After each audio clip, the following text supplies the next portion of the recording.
Chapter 29.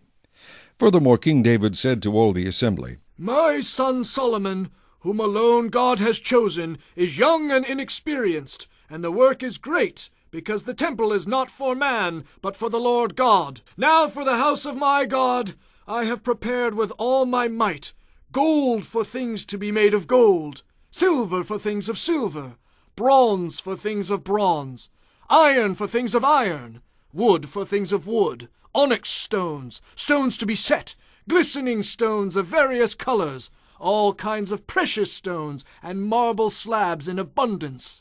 Moreover, because I have set my affection on the house of my God, I have given to the house of my God, over and above all that I have prepared for the holy house, my own special treasure of gold and silver, 3,000 talents of the gold of Ophir, and 7,000 talents of refined silver to overlay the walls of the houses, the gold for things of gold, and the silver for things of silver, and for all kinds of work to be done by the hands of craftsmen. Who then is willing to consecrate himself this day to the Lord? Then the leaders of the fathers' houses, leaders of the tribes of Israel, the captains of thousands and of hundreds, with the officers over the king's work, offered willingly. They gave for the work of the house of God 5,000 talents, and 10,000 derricks of gold, 10,000 talents of silver, 18,000 talents of bronze, and 100,000 talents of iron. And whoever had precious stones gave them to the treasury of the house of the Lord, into the hand of Jehiel the Gershonite. Then the people rejoiced, for they had offered willingly, because with a loyal heart they had offered willingly to the Lord. And King David also rejoiced greatly. Therefore David blessed the Lord before all the assembly. And David said, Blessed are you, Lord God of Israel, our Father, forever and ever. Yours, O Lord, is the greatness, the power and the glory, the victory and the majesty. For all that is in heaven and in earth is yours. Yours is the kingdom, O Lord, and you are exalted as head over all.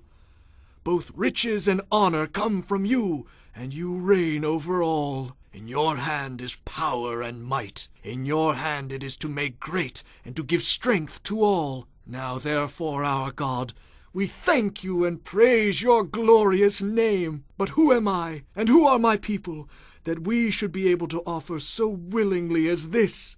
For all things come from you, and of your own we have given you. For we are aliens and pilgrims before you, as were all our fathers. Our days on earth are as a shadow, and without hope. O Lord our God, all this abundance that we have prepared to build you a house for your holy name is from your hand, and is all your own. I know also, my God, that you test the heart, and have pleasure in uprightness. As for me, in the uprightness of my heart, I have willingly offered all these things. And now with joy I have seen your people who are present here to offer willingly to you.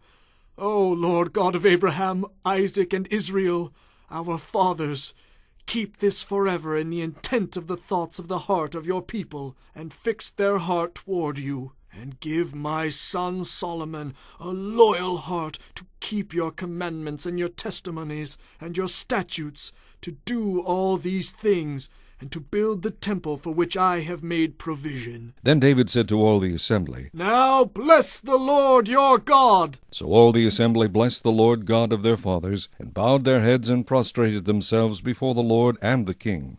And they made sacrifices to the Lord, and offered burnt offerings to the Lord on the next day, 1,000 bulls, 1,000 rams, 1,000 lambs, with their drink offerings and sacrifices in abundance for all Israel. So they ate and drank before the Lord with great gladness on that day. And they made Solomon the son of David king the second time, and anointed him before the Lord to be the leader, and Zadok to be priest. Then Solomon sat on the throne of the Lord as king instead of David his father, and prospered, and all Israel obeyed him. All the leaders and the mighty men, and also all the sons of King David, submitted themselves to King Solomon. So the Lord exalted Solomon exceedingly in the sight of all Israel, and bestowed on him such royal majesty as had not been on any king before him in Israel. Thus David, the son of Jesse, reigned over all Israel. And the period that he reigned over Israel was 40 years, 7 years he reigned in Hebron, and 33 years he reigned in Jerusalem. So he died in a good old age, full of days and riches and honor. And Solomon his son reigned in his place. Now the acts of King David, first and last, indeed they are written in the book of Samuel the seer, in the book of Nathan the prophet, and in the book of Gad the seer, with all his reign and his might, and the events that happened to him, to Israel, and to all the kingdoms of the land.